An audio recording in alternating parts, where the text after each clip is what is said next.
ça y est, on se retrouve pour mon dernier roulage. Donc c'était au Mans avec LH Racing le 29 et 30 septembre.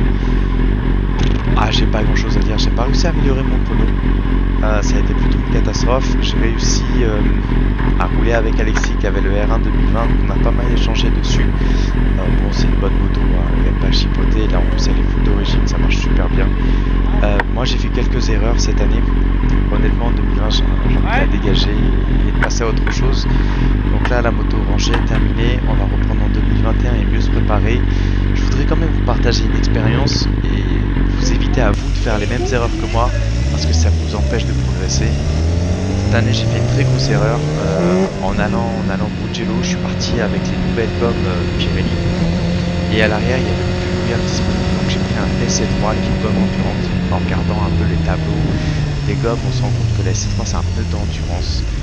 Il marche bien, c'est pas un pneu dégueulasse, hein, franchement il marche très bien, mais avec les très hautes températures qu'on a eu là-bas, j'ai cuit le pneu. Au Mans je suis revenu avec, j'ai voulu faire les premières sessions en voyant l'état du pneu, il était très correct, hein, il y avait de la gomme, il n'y avait pas trop de soucis. Mais c'était une bêtise comme pas possible. En fait, la gomme avait cuit, donc elle était ultra friable sous les doigts.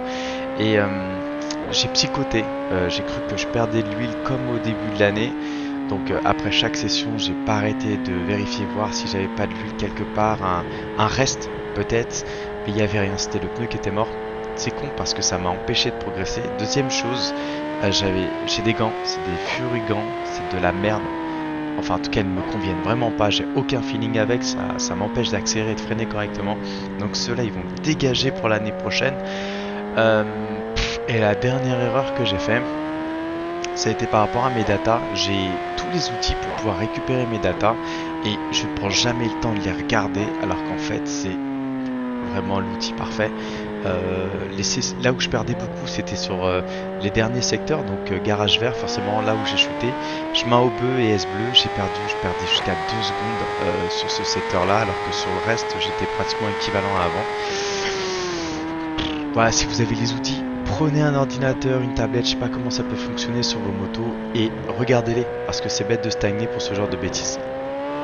Je vais vous laisser la vidéo tourner là en fond. Je trouve que l'image est géniale. Je me suis retrouvé en début de session devant une quinzaine de motos et ça fait une petite file indienne comme ça, c'est magnifique. Il manque la vitesse, mais on a presque l'impression d'être sur une course de MotoGP. Petit aparté dans la vidéo, je peux me le permettre. Je vais laisser dans la description mon Instagram.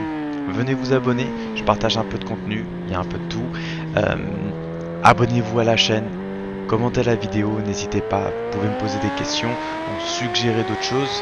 Et ouais, pendant la saison, un peu de coupure, off, je me propose, si vous êtes dans la région parisienne, de me déplacer pour venir ouais, éventuellement présenter vos motos, si ça vous dit. Donc voilà, merci à vous.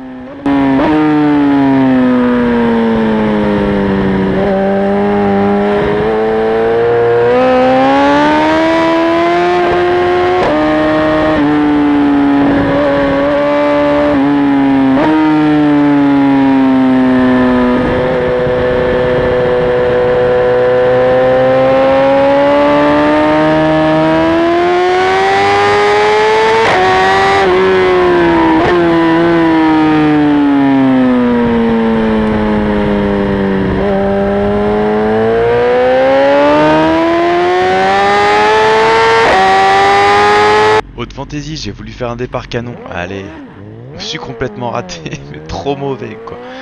Bref, c'est la dernière session de la journée celle-ci. J'étais avec Alexis qui est au guidon du R1 2020 devant. J'ai essayé de le suivre autant que j'ai pu, j'étais à l'agonie complet, ça allait pas. Le R1 2020, honnêtement sorti des virages, il marche vraiment très bien. On en a reparlé pendant une bonne partie de la fin de journée. Et pour lui, c'est une machine d'origine, telle qu'elle était là aujourd'hui.